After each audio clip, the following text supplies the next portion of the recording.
Okay. Good evening, everybody. This is Fatima, Senior Vice Chairperson, Read Pakistan. And here we have today Mr. Farrukh Dall. Who doesn't know Mr. Farrukh Dall? Assistant Attorney General for Pakistan, even though he's my best friend. But I should also add that he's the partner at Track Law with me and Chairman Read Pakistan. And okay, to add on to that, cherry on the top is that he's a well-noted lawyer. He's a writer and amazing person. He is related directly with education. He's an activist, politician, and obviously everybody out there knows that he's the chairman of Read Pakistan. So he's currently serving in the government of Pakistan as Assistant General for Pakistan. Now, coming down to his capabilities as the reading ambassadors, he's considered the top reading ambassador in the country, and that is the truth, for promoting reading culture. His 100,000 school libraries and the City of Libraries concept are the most popular campaigns. So they are actually a school of thought. His love for books and reading is prodigious. He is also the founder of the campaign, namely Read Africa. Now, I'll come to the literary contribution. He possesses a literary penchant. He is the author of the book Aap Azim Hai, You're a Genius, and also Quran is Your Life. He is the co-author, he is a co-author to the book Read Readables. Now, I think most of the people know that I am the second co-author. Anyhow, hello, Farrukh. How are you? Thank you very much, Miss Senior Vice Chairperson of Read Pakistan. Yeah. I was not supposed to be this formal, but now that I've performed all that I was supposed to do, then okay, fine, we should move on to the next. वैसे I should be telling you, I was feeling like laughing and smiling at the same time, because how many times do you get to introduce your best friend in front of the world? Yeah, true. True. And then asking him to share his profile. Yeah, I know. I was like, oh my God, I have to ask this guy. Yeah, apni profile share karo nahi. This is not possible. This is not happening. Anyway, the most amazing part. So everybody who's viewing us should be knowing that off the record and even on the record for so many people, Dasab and myself, we are like this. We are like buddies, and we're partners at Track Law. We are, the two people. I don't know. I should call you a co-founder. I should call myself the co-founder of Read Pakistan. But on a serious note, I should introduce Farrukh Dall as somebody who's been a mentor in my life. He is like super amazing. He's a very good friend. That's the best quality that he has. And I as a person, he's the most humble, genuine, good person I've come across in life. So that was true. Did I ever tell you that? No. Yeah, I know.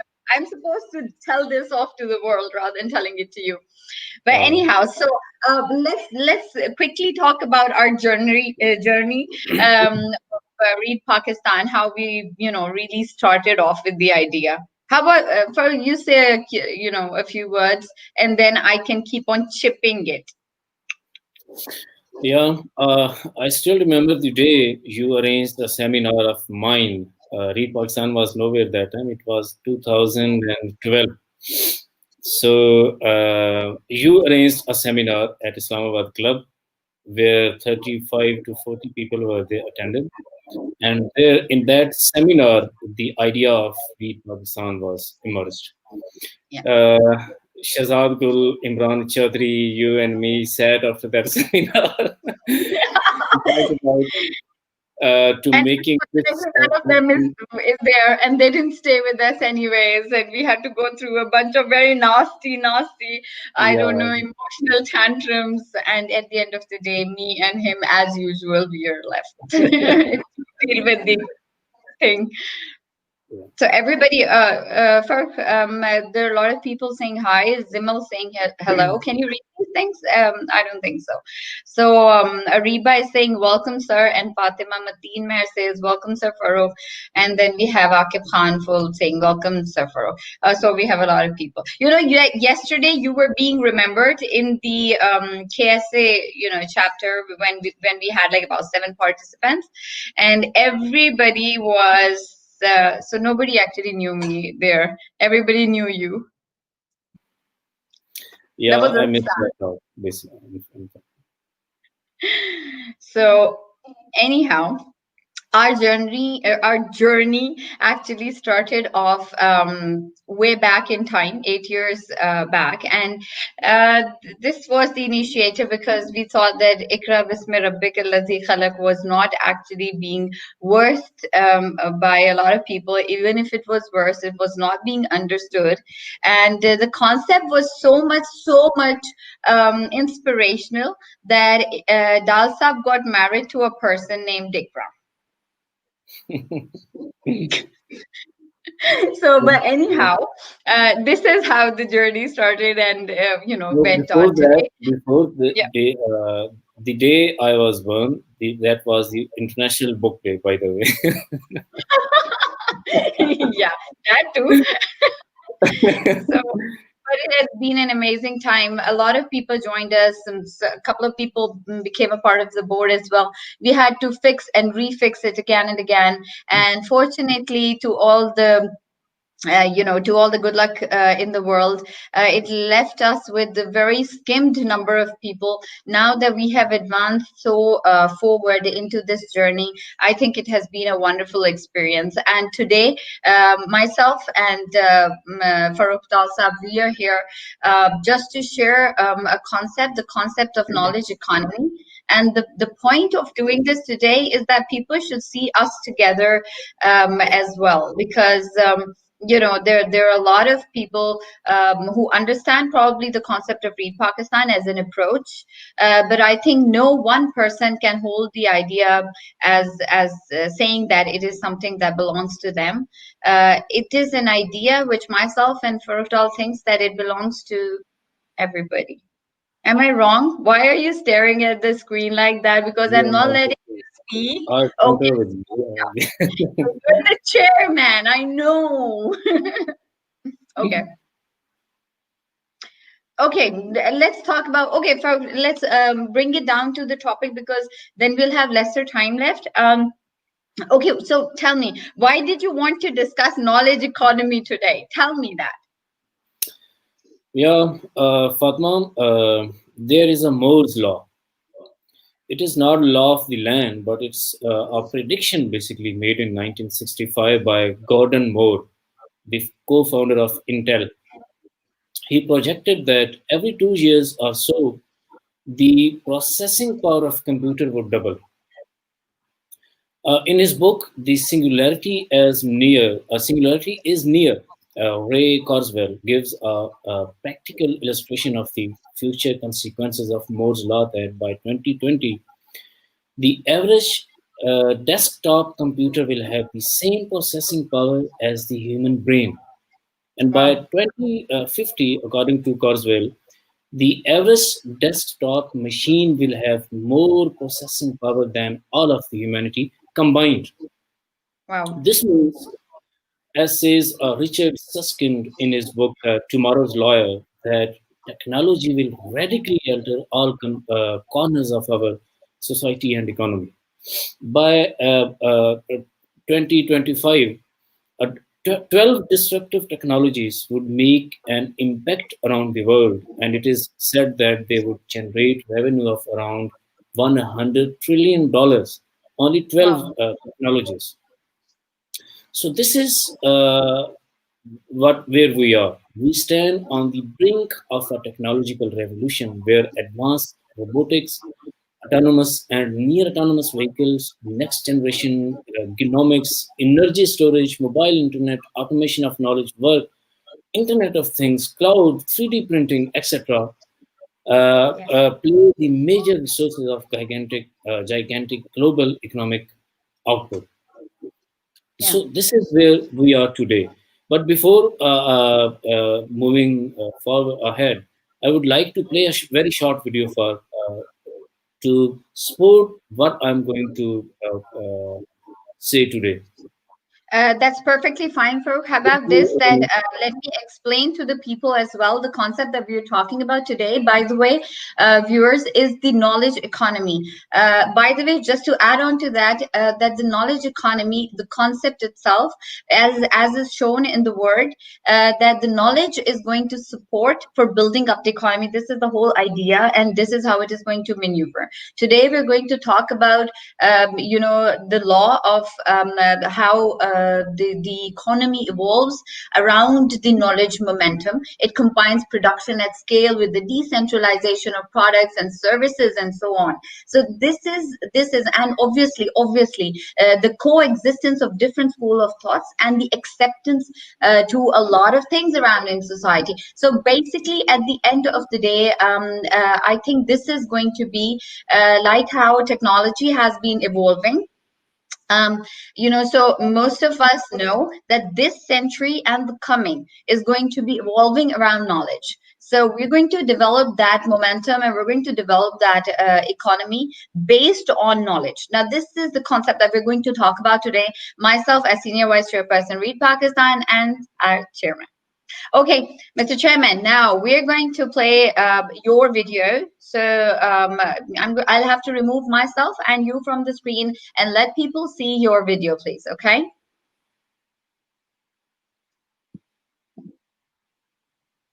So, okay. Okay.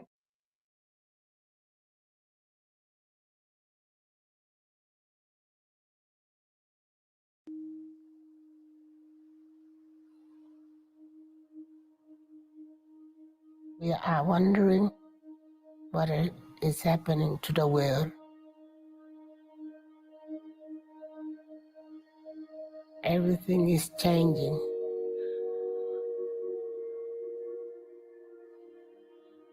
The very idea of human being some sort of natural concept is really going to change.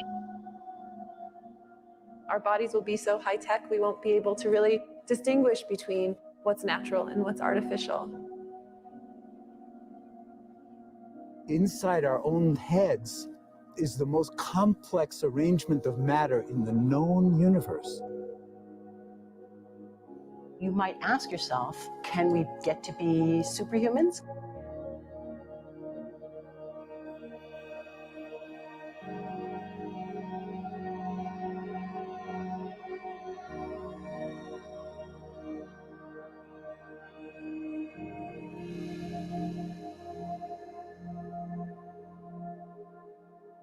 The original Industrial Revolution was driven by the discovery that you could use steam engines to do all kinds of interesting things.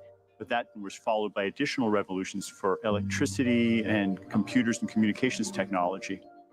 We're now in the early stages of the fourth industrial revolution. Physical and biological systems.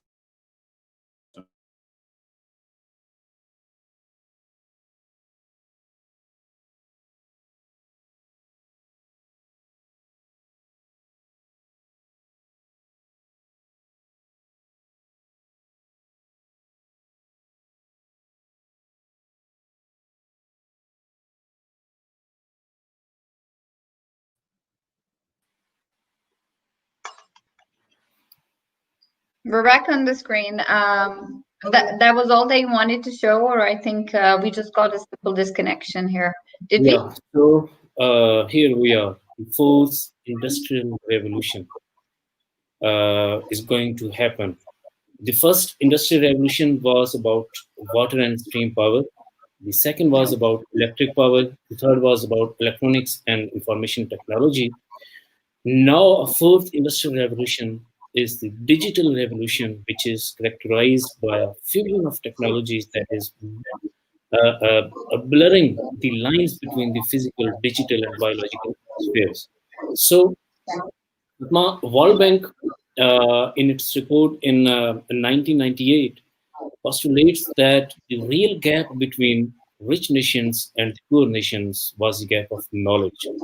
In another report about knowledge economy in 2008, World Bank revealed that for countries in the vanguard of the world economy, knowledge has become perhaps the most important factor determining the standard of living, more than land and other tools, and including labor, etc. Today's Yeah. most technologically advanced economies are truly knowledge-based. This means that in knowledge age, knowledge is a product and knowledge is a tool, and brain attains a status of resource where ideas and thoughts are considered as the products. This is my point, where human capital, a human and human competencies as play a key component of value uh, in this age. So developing countries differ from developed countries not only because they have less wealth and capital, but because they have less knowledge. On the other hand, United States dominated the world because 45 out of 50 regions with best knowledge base in the world were situated in the America. Wow. In this case, the countries that have invested on human capital or on enhancing competence of individuals have progressed. Singapore, Yes. for example, despite being a very small country, having population of 5 million only, spending $330 billion on knowledge economy. China, which could send only 870 students or PhD in 1970s, gradually increased this number and later sent 6 lakh students to the USA for higher studies last year. Out of Mm. these 6 lakh students, 150,000 students came back to China and starting doing research and brought China where we see it today. So, in this age, we need to develop a culture of research, a culture of reading. We need a society which is based on knowledge, which is able to produce knowledgeable labor and knowledge leaders. We can compete the advanced economies only where we are capable to produce knowledge leaders. So this is why I wanted to talk about knowledge economy to our youth, that the future belongs to those countries and nations which are well read, well informed, and well equipped with knowledge and advanced knowledge, especially in science and technology. Yeah. I think that was a brilliant topic, but initially I did not. I mean, why I've asked you this question for today in front of everybody because basically the concept itself is so complicated when it comes to understanding it that I thought that most of the people just might not be able to get the concept through. Sometimes it becomes so tedious even just to get through the basic idea of the importance of reading, I mean, through to people, that at the end of the day, when we talk of a knowledge-based economy, I think it would become way too complex for people to catch up with it. By the way, for the viewers who are listening to our session today, I would just like to bring in a few very basic things, very basic in this school of thought, because for students who have read economics, the law of diminishing returns, they would know that how returns go down as they seem just to be an episode or just a part of the whole process. And so the diminishing returns economy, or the concept of diminishing returns, is something that each and every economy faces. But at the end of the day, when we talk of a knowledge economy, we would see that this law has been modified. This law has been proven wrong when it comes to a knowledge-based economy, because the production of economy, or the concept of development of economy in this particular idea is amazing. It will never go down. I mean, the economy will never go down if it is based on economy. So this is also one of the things that I thought that we should be sharing with our audience. And Noorulain is saying very interesting information, sir. So, hats off, Dalsaf. It was your idea, and I thought that it was going to be way too complicated, highly undigestible sort of a thing. Aleem Gauri is showing a thumbs up. That's very nice, Aleem. Then we have Zimil Fatima saying hello. Mateen says, yes, sir, there is a need to develop culture of reading. Mateen, I would also like to add, this is a very nice idea, by the way. When we talk of knowledge economy, we should also know that it is the alteration in the culture base as well. I will show this on the screen as well. So she says, he says, or she says that there is a need to develop culture of reading. Okay, and then we have Ali Heather Kolachi saying hi to you, saying good evening, sir. Zimil Fatma, welcome, sir. ASR Media, welcome. So it is really pleasure to us having a great session with you. Hope so this interaction with you will enhance our knowledge. I think that's what he wants to say. So there are a lot of comments coming in, which is a good thing. Now, I think at the same time, I would like to be moving on to a next question. What do you think? Because the idea is very complex. I want you to integrate it with Read Pakistan. So integrate it a bit, Farrukh, with Read Pakistan, so that we can actually tell people why it is important when it comes to Read Pakistan. You know what I'm talking about. Yeah, I will share a lot of data today to support my argument that how Read Pakistan can contribute towards making Pakistan a knowledge economy. So, you're going to behave like a lawyer. Sorry? Are you going to behave like a lawyer? A lot of arguments? I'm always like to be a lawyer. So, anyhow, Mateen, the picture of book reading, education, and knowledge seeking in Pakistan is very disappointing, unfortunately. For example, each of the public universities need to have at least 300 to 400 PhD level faculty members before it can be recorded as a genuine university. But at present, out of 7,000 faculty members in our universities, only 1,700 have PhD degrees. For this purpose, an additional 15,000 to 20,000 persons will need to be sent for PhD level training to sustainable foreign institutions. At present, 2.9% of students have access to higher education, as compared to 70% of the same age group in Korea. Yes. 28% in Malaysia. Pakistan has only 72 researchers in 1 million population. 72 researchers. In America, 1.4 million Americans qualify to be a scientist.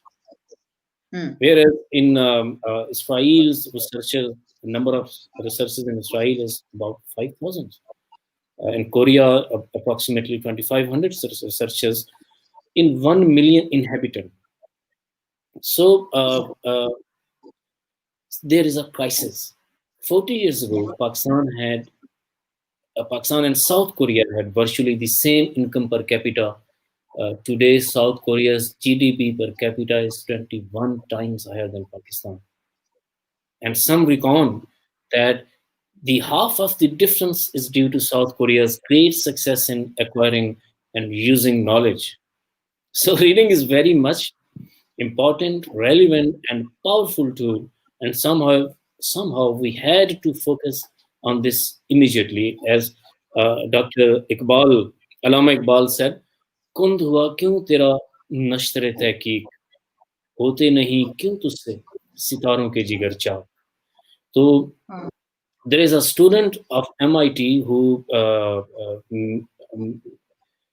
developed a very little thing, which is now billion dollars industry. So about new inventions belong to those who have ability to convert their knowledge into financial benefit. Rest of the world is their customers. So one application is making more money. One application, single mobile application, is making more money than 38 countries in the world. So, so I come to the point that I want to show by some data that what is going in Pakistan. So let's come to the libraries. Public libraries, which are have been called as the public universities, according to IFL standards, which is the international body of libraries association. There should be one public library for every 3,000 people.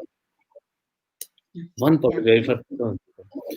There are nearly 300 public libraries in Pakistan, according to Mahmood, a researcher. Whereas in India, there are 59,000 public libraries and 33 public libraries with the collection of 10,000 or more volumes in Pakistan. That's true. By the end of 2000s, Russia had 64,000 libraries. America has 122,000 libraries.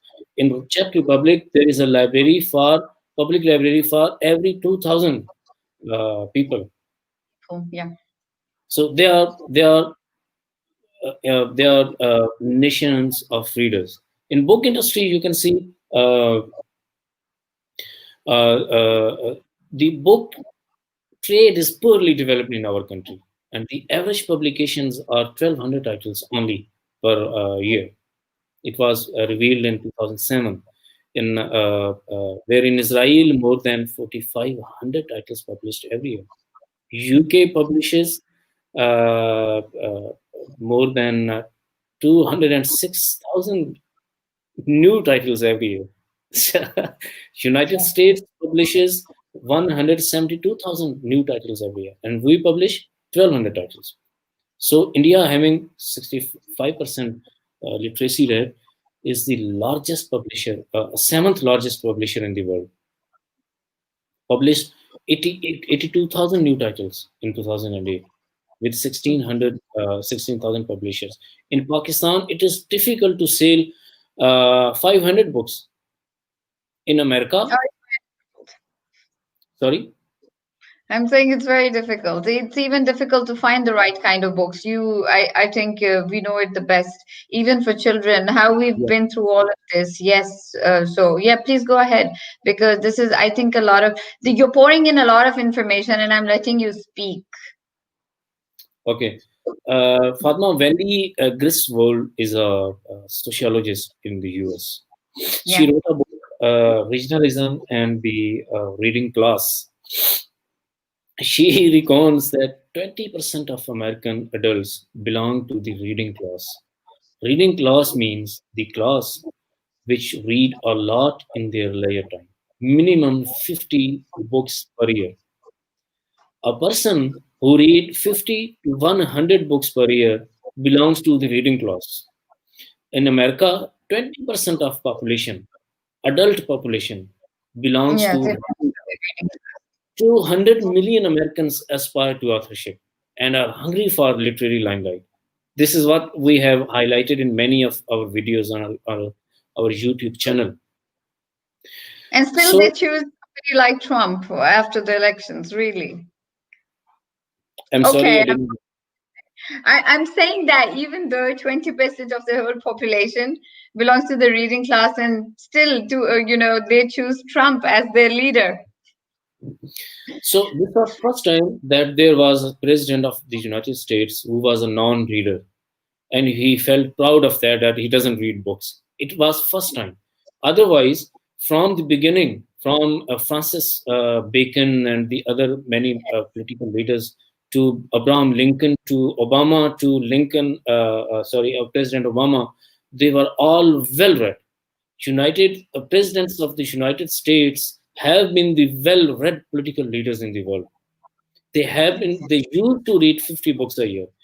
Not only political leaders, but business leaders. Bill Gates, Mark Zuckerberg, founder of the iPhone, I forgot his name. They all are voracious readers. Fortune 500 companies are the companies which have most of the wealth of the world with them. The top successful CEOs of these Fortune 100 companies are well-read people. They read minimum 4 books a month, minimum 4 books. Warren Buffett, the second richest man in the world, said that he spent 80% of his time in reading books because he believed that the ideas he transformed from the books changed his life. The ideas, the strategies of the most successful shared by most successful business leaders in the world helped him to set his direction to make money. So in Pakistan, we rarely see political leaders reading books, unfortunately. This time, we have a prime minister who is not only a reader, but a writer. He reads books, he recommends books, and you see a positive change of in the country.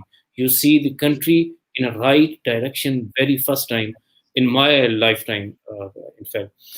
When you have a well-read political leader, knowledge leader, then you get more opportunities to avail the opportunities available in the world and he has more better schemes, formulas, strategies to raise the nation. So what Read Pakistan is doing, Read Pakistan is connecting people with the activities which can lead the nation to acquire knowledge and to become a knowledge society. When you become a knowledge, you build a knowledge society. That society would produce knowledge leaders, and that leaders would be able to change the fate of the nation. So impact is very, very, very bigger than we can imagine. So Yeah. now Off to me then. I think just in the middle, I would like to cut you short. For I have a very nice comment I was reading.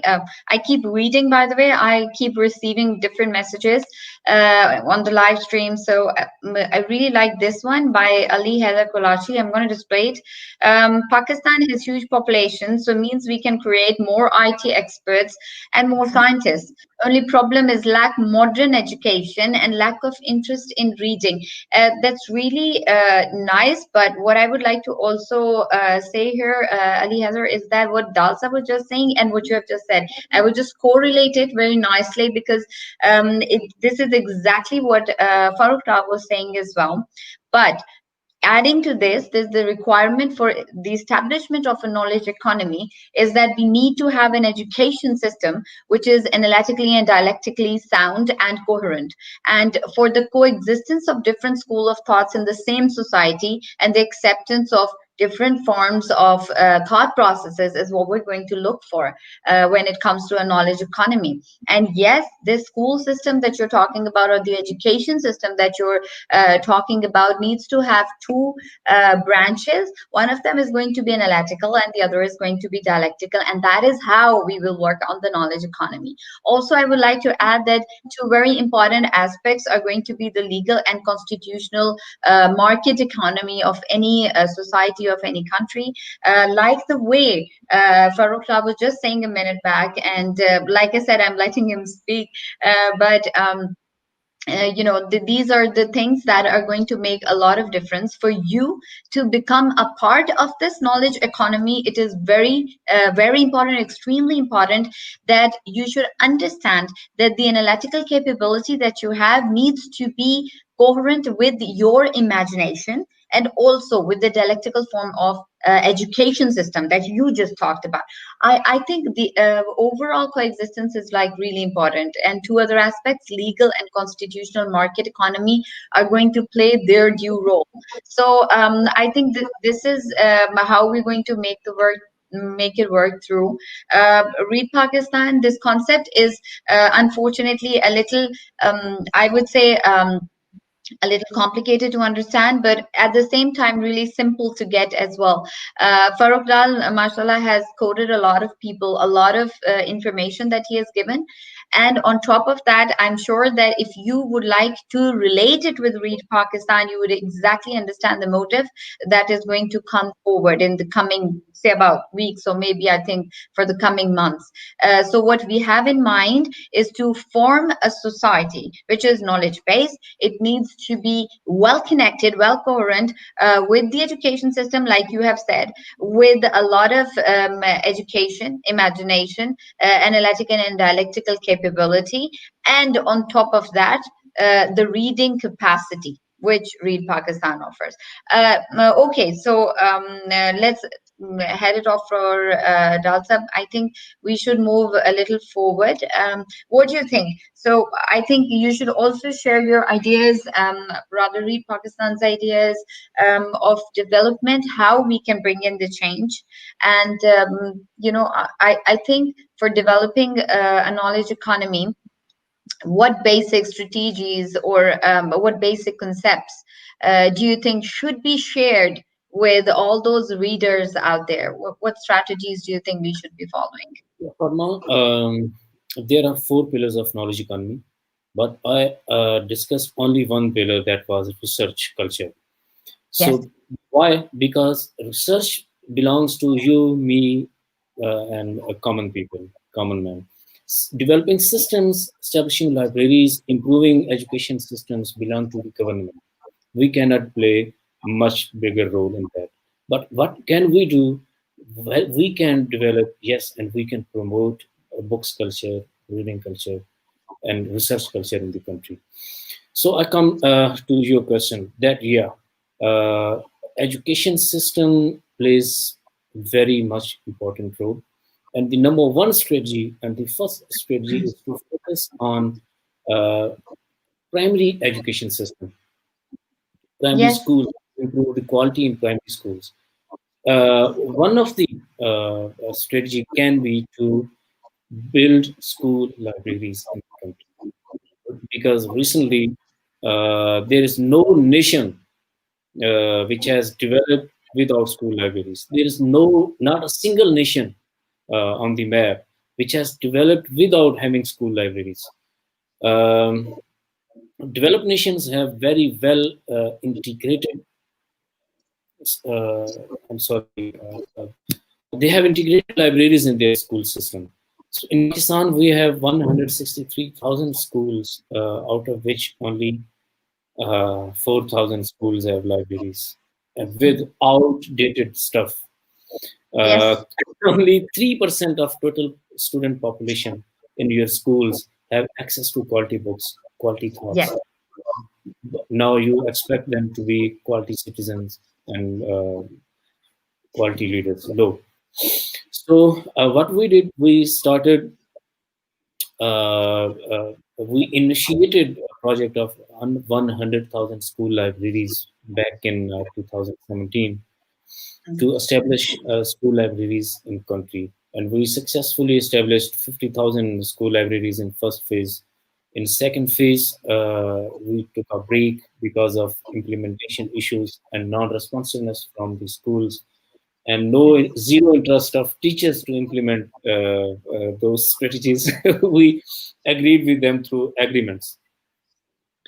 So number one strategy is that we need to focus on our children. We need to inculcate reading habit from the age of primary school. So this will be very effective. This is the way we can make them lifelong learners. When Yes. when the habit is developed, then 80% of job is done. When they are connected with books in that age, they become lifelong learners and readers. Then you do not need to push or force them to read books. Yes. So history shows, evidence from history shows that the most successful individuals, whether they were men or women, were those who had an opportunity to read books at this age, to read quality books. if their parents have had a budget for their school, their storybooks, like you have, like I have for our kids. So second step is to train the parents and then teachers that how they can raise a quality child. So we lack them. We have no training. We have no curriculum. We have no programs. We have no discussions, and we have no institutions who can train our children to reach that level that they can train their children up to the mark. So the third strategy can be to train our teachers, and then That's the other strategies belong to government. Yes, they have to focus on quality education, not compulsory education. Yes, compulsory education is good, but quality education is the point, is the key. When you have no quality education, you cannot build a knowledge society because you are not going to deliver what exactly was needed. Mhm. Yeah, I think you're completely right about that. One really important aspect I would add on to this, when you talked about, Farrukh, you talked about children and how we can develop the reading culture or the reading habit or inculcate it in younger children, which is going to be very, very effective. And I would completely agree with you in this context, because at the tender age of say about 3 years of age till you are like 12 or 13, you have this great capability. Your mind is responding like a sponge, and you absorb a lot of qualities, and you absorb a lot of knowledge, and habits are developed in that age. But let me add on to that as well. We had a very tough time telling teachers and letting them into the decorum of relating themselves with books, with the giving out that habit. Why? Because most of the teachers were not readers themselves, unfortunately. So what happened at the end of the day was that they were unable to deliver the same act to the children. Now, I would request a lot of teachers who are listening to me that please become readers yourself.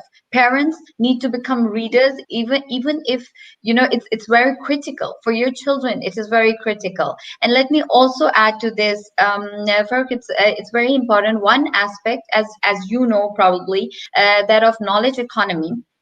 One aspect is that it brings in the change in the moral culture of the society, of any society, and that eventually changes the economic status of that society. What happens is that when you integrate yourself with books, you are morally sound because you know the right from the wrong. And at the end of the day, what happens is when you establish a culture which is morally sound, you would see economic proliferation. And that is one thing, like the way we were discussing lately, Farrukh, that the other countries, they have, even though they are, I wouldn't relate it with Muslims that they are the best, the best of all creatures, but I would rather say that it is for any person, for any knowledgeable person, it is important that you have a set of morals and a set of decorum. Once you imply that in your society, it becomes a knowledge based society. Knowledge will be, it is a part and parcel of any society when it comes to in the change in the moral culture. And once both of them come into the society, what eventually happens is the economic status being improved to another level altogether. So thinking that corruption is going to lead you to a lot of money making is just a very wrong concept. This is exactly that the moral culture is going to, like Farrukh was just saying, that if you want a lot of reading to be incorporated in the society, eventually what will happen is that you will develop an economic status, and that society will be proliferated in the coming coming years. So that is also related with your morals as well, and that will only come if you are reading in the right direction, or just reading, because eventually, even there are good books and bad books. Even if you read the bad books, it doesn't really matter.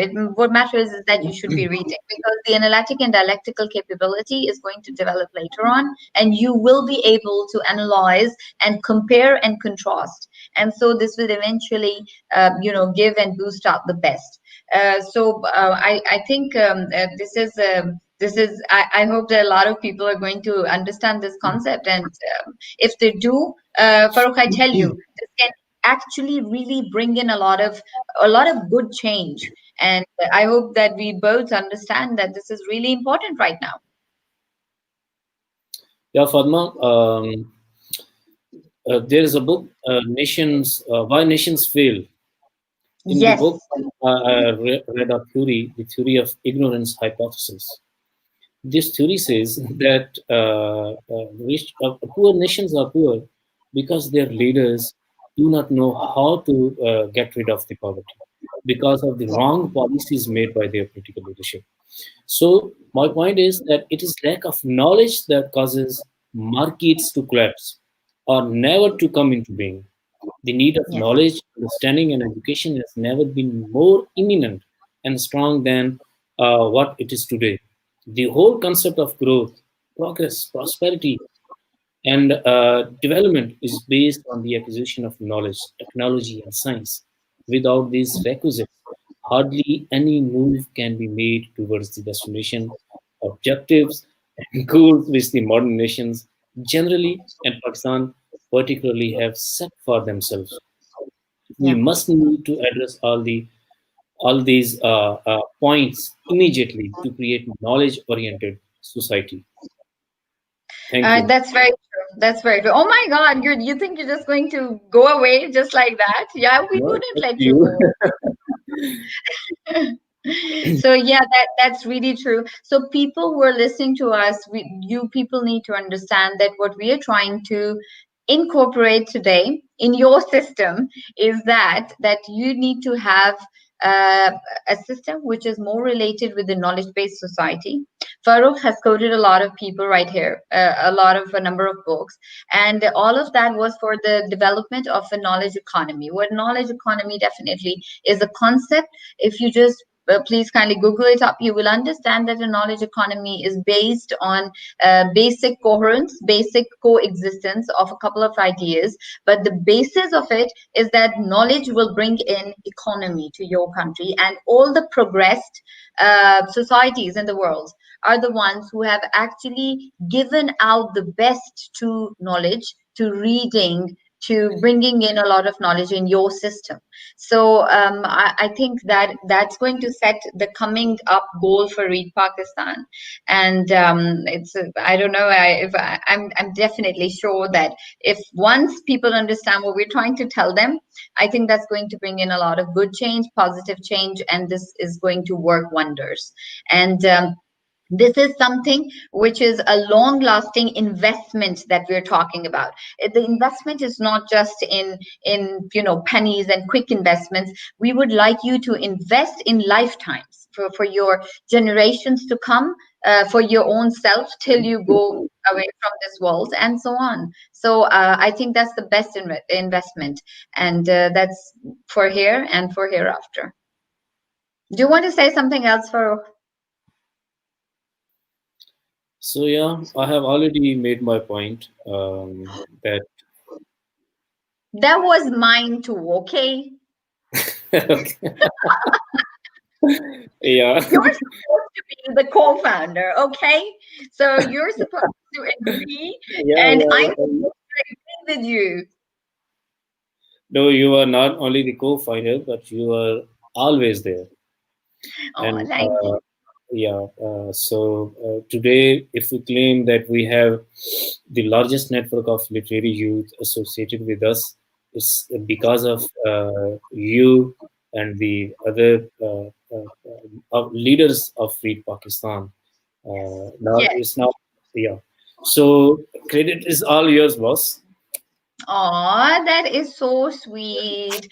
Chairman Saab, you the humble little thing. So I think this is like amazing. One last question, for because I want people to understand this concept in the very best manner. I want you to explain, because basically what I think is that people need to know the knowledge economy itself, but I want you to relate it and correlate it how we can internationally, because internationally this is a concept which is already established and people know this. That is the reason why they have invested so much in knowledge. What I want is that, do you think, or do you personally find scope of this school of thought, sort of making its way in Pakistan? Because it's difficult to understand. I understand that, but do you think, because I know you being the Attorney General of Pakistan and you being this and you being that, just tell me, how much scope do you find that this is going to work out? If Yeah, Pakistan has already started work on it. A knowledge economy authority has been constituted. A budget has been allocated, and one of the finest scientists of Pakistan has been given the charge, Dr. Taur Rahman, who was recently awarded the one of the Chinese highest research awards. So Pakistan is doing little bit, not much, but yeah, there are also some satisfactory responses too. Like Pakistan was ranked #1 in scientific research by the Nature magazine recently. And Pakistan took over India in terms of research publications, and in 2018 there were 916 publications of Pakistani researchers against 708 of Indian researchers. So there are some good news as well. Yeah. So Pakistan has understood and realized that we need to focus on on human capital, and Pakistan needs to invest on human capital. And the current Prime Minister of Pakistan is on the same page. He has the vision to improve the education system, to invest on researchers. Yeah, it's the first time that the highest percentage of fund goes to the research purpose. And Dr. Taur Rahman is doing a lot of work. We can expect some. Yeah, let's see. I mean, that's really important, a very important. We have tried to simplify the concept and idea and concept of knowledge economy. We have not discussed the technical terms and the principles, and so I know. But human HR development or human resource development is another of the very important aspects that you just touched upon, when it comes to knowledge economy. And this is really important. By the way, people who are listening to us should also know that it is one aspect of it is to invest on your human resource capital, and to make them proliferate in a certain way in which they develop themselves into people who are not just cows and goats, but they're people who are personalities based on knowledge.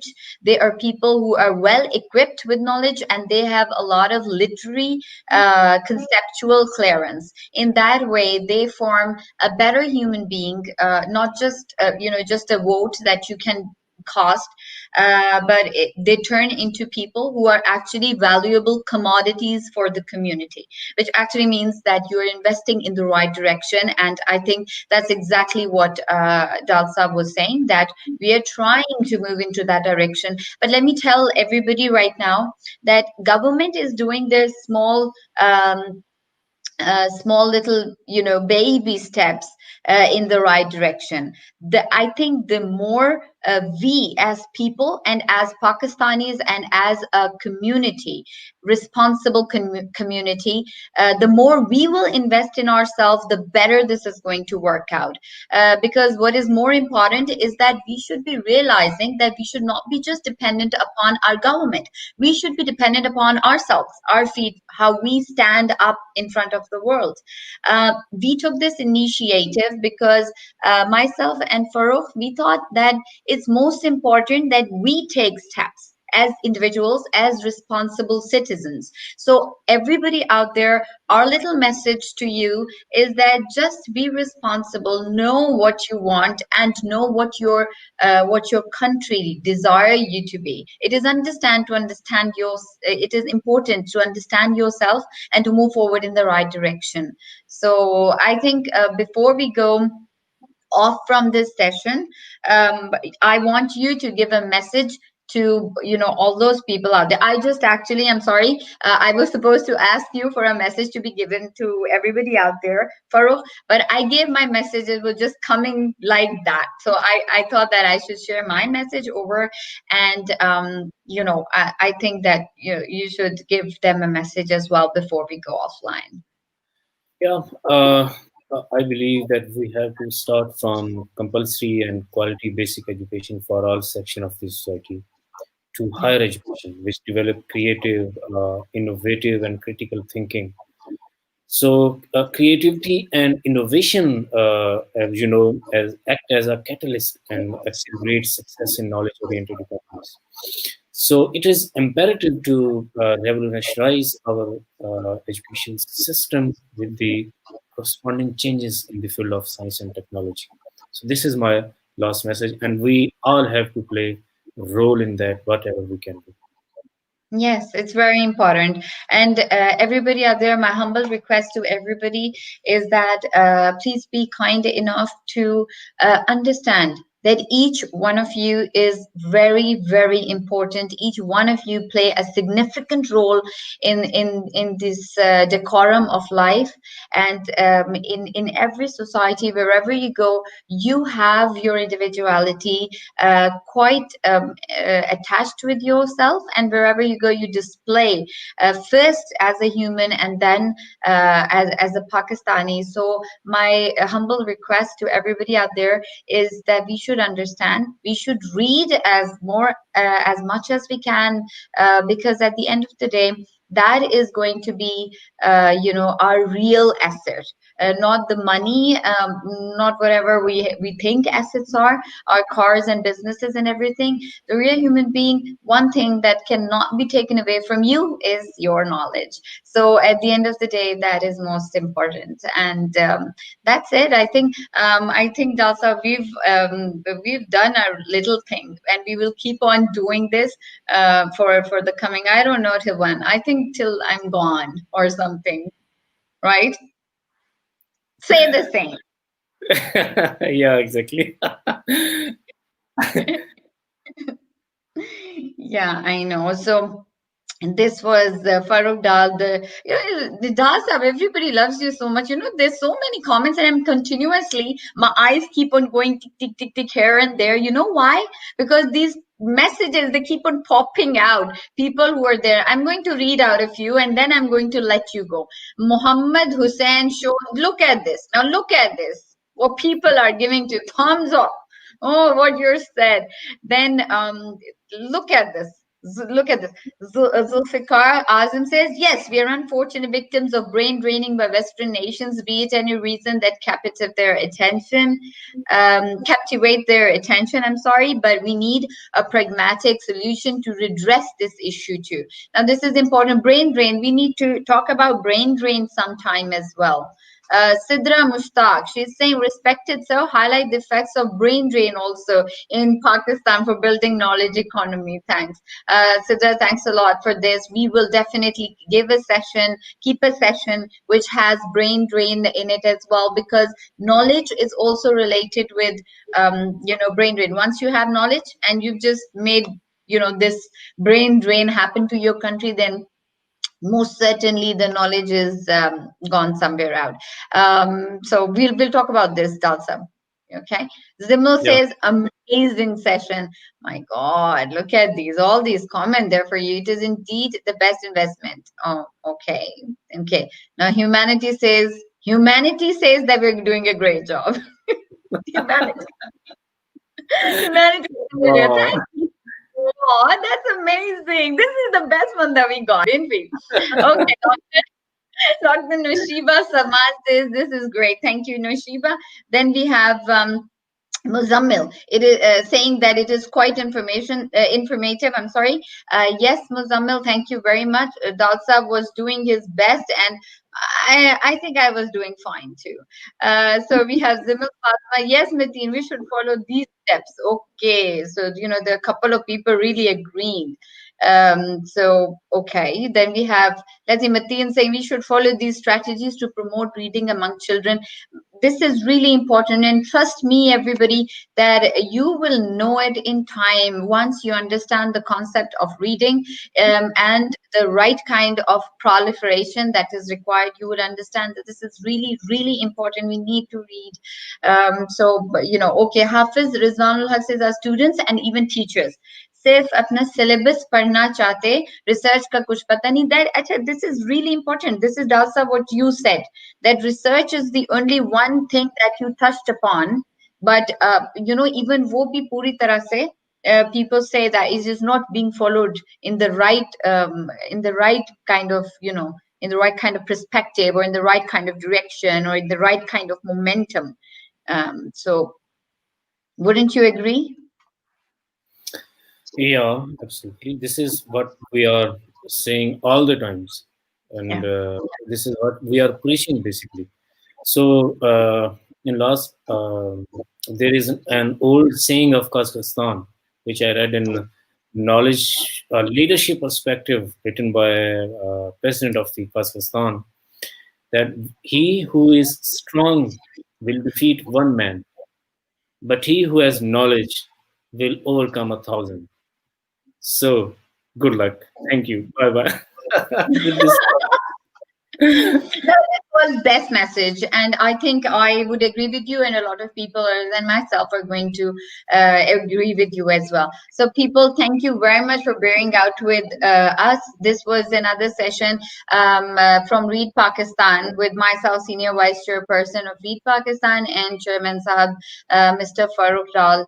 And other than that, I think most of you know his profile pretty well, where he is the Assistant Attorney General of Pakistan, and he's a lawyer of the High Court as well.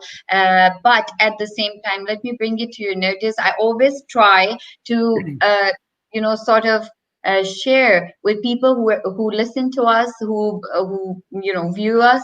I always say that it's more important that your real self should be shown to people. Real self, as in the actual man inside you, or the actual woman inside you, and that is not related with your degrees. Mashallah, Farrukh Dall is blessed from Allah with a lot of knowledge. He is very extremely competent, and I'm not saying it because he's my friend or somebody who's been related with me since so many years, but I'm saying it because I've seen it through every thick and thin, how he moves forward. He has a very high moral perspective of life. He has an ethical code of conduct which needs to be completely instigated and instilled in his personality, and it just is not a part away from him.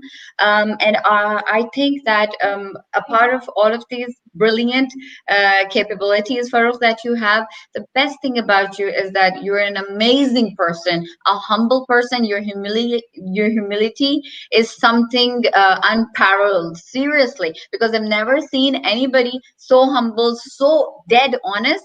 And I mean, amazingly, people, this Thurman, this innocent face, he is so good with his morals because he would just stick to his morals.